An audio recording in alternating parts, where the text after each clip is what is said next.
Hi అండి. మా చెరువులో దొరికే చిన్న చిన్న చేపలు ఇవి.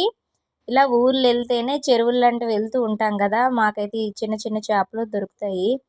కాకపోతే మేమైతే ఎప్పుడైతే వెళ్ళలేదు చెరువులకి. ఇప్పుడు వర్షాలు పడుతున్నాయి కాబట్టి చేపలు కొద్దిగా పెరుగుతాయి కదా! అందు గురించి వెళ్ళాము. వెళ్ళగానే మాకు కొన్ని చేపలైతే దొరికాయన్నమాట. చూసారా ఎలా బతికున్నాయి మొత్తం అన్నీ.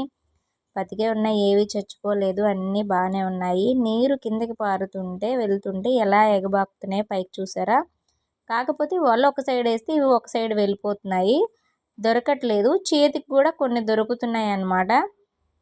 అది కూడా వర్షాలు ఇంకా ఫుల్గా పడుతూ ఉంటే మనకి చేపలు ఇంకా ఎక్కువ దొరుకుతాయంట. మాకైతే కొన్ని దొరికాయి, కొన్ని అయితే కవర్లు అయితే వేసి ఉంచుకున్నాం మేము. పిల్లలు అయితే చాలా సరదా అయితే అయిపోతున్నారు ఈ చేపలు చూసి. ఇలా చెరువుల దగ్గర మంచి మంచి చేపలు అయితే దొరుకుతాయి కదా, అవి కూడానా మా ఆయన అయితే చేతికి దొరుకుతాయేమో వెతుకుతున్నారు. మీకు నచ్చి